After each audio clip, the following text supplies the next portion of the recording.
Stick around because today I have 10 tips for nailing your stories that are written in first person. By the way, my name is Brandon McNulty. I'm the author of Bad Parts, also the author of Entry Wounds, and welcome to my writing channel. Last week I did a video on deep point of view, and one of my subscribers requested that I would do a follow-up video on the topic of first-person stories, first-person point of view. So we're going to do that today. I have 10 specific tips that are going to help you nail your first-person stories. Some of these tips are more conventional, more commonplace, while others are a little more advanced or off the beaten path. But the first tip is to have a reason for using first-person point of view. If you are telling a story in first person, it helps if you keep in mind a specific reason for why you're using it. And there could be any number of reasons. You might want to use first person just because you like the personal style of it, or you like the fact that it can have a conversational style. You might want to use first person because you can portray a unique character perspective or unique thought process. You might want to use first person because we're grounded in someone else's reality, and then you can create suspense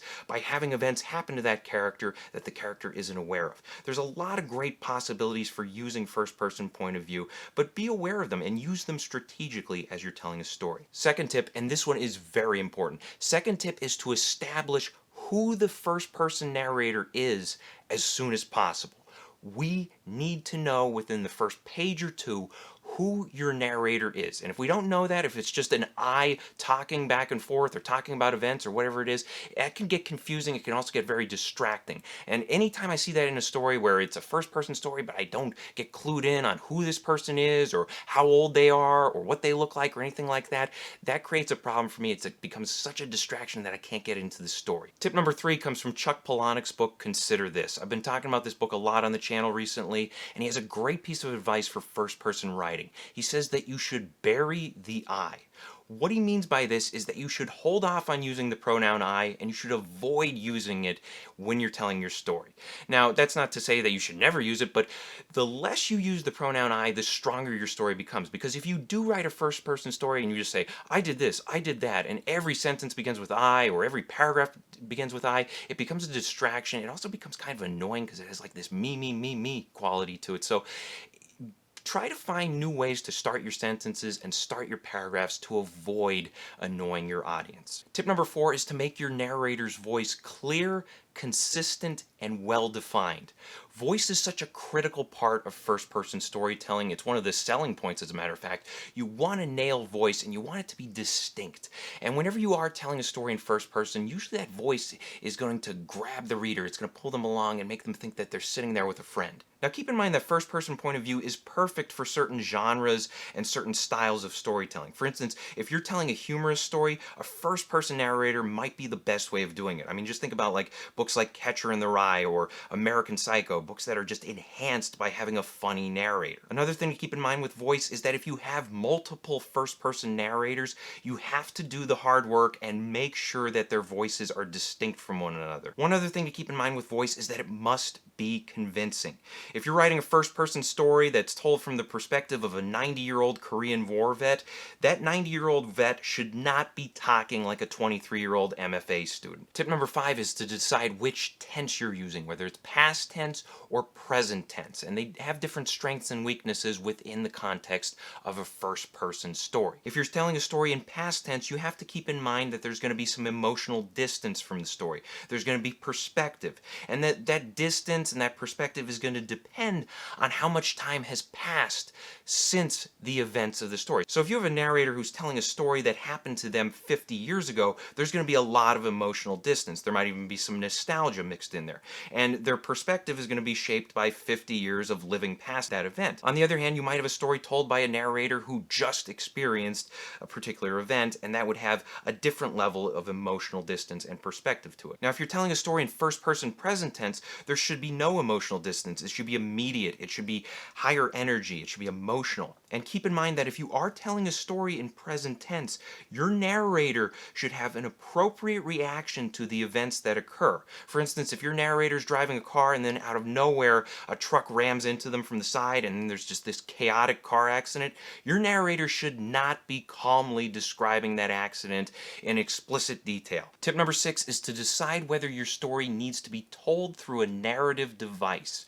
Things like diary entries, notes, letters, emails.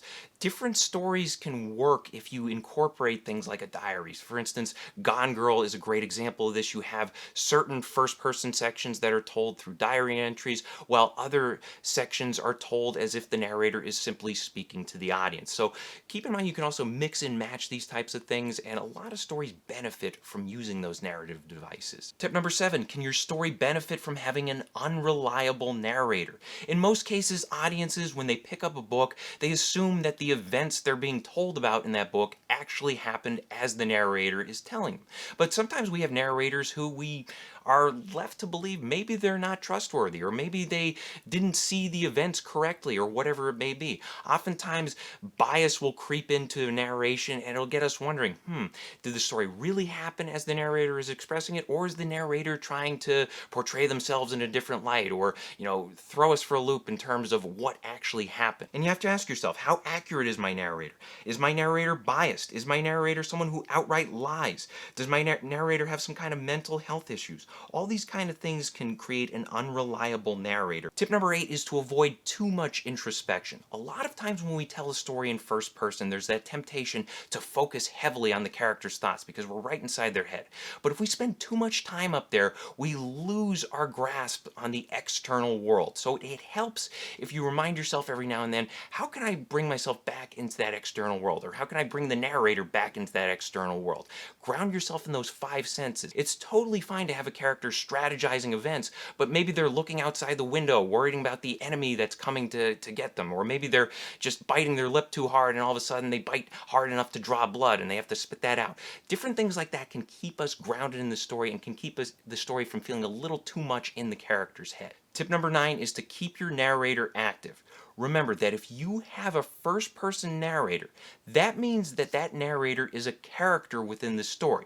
And if they're in the story, they should be participating in the story. They should be taking action. They should not simply be sitting off to the side and telling us about the events. They need to participate. And then tip number 10 involves unconscious actions.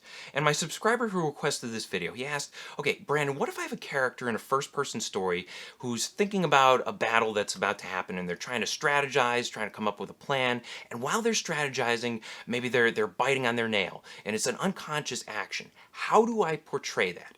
And my answer to that is to not focus on the action itself, but rather to focus on creating a reaction. So, for instance, if you have a character, maybe they're biting their nail, maybe they're scratching at a scab, and they don't even realize it, maybe you're telling a story in the present tense, so it's happening right there in the minute. If you have a character who is performing some kind of unconscious action, eventually find a way to make them react to that unconscious action. For instance, maybe if they're biting their nail, they bite off too much of the nail and it causes them to, feel pain. So then they have to react to, oh man, what have I done? I just bit off my nail. Or same thing happens if maybe they're scratching at a scab and then they feel blood on their arm or wherever it may be. Focus on creating reactions so that that character can naturally address those things. So I hope this helps. Question of the day, do you prefer to write stories in first person or third person? Let us know in the comments section below.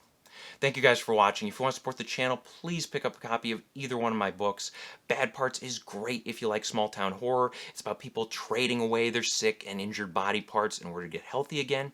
And then Entry Wounds is great if you like thrillers. It's about a guy who picks up a haunted gun and he cannot put it down until he kills 6 people with it.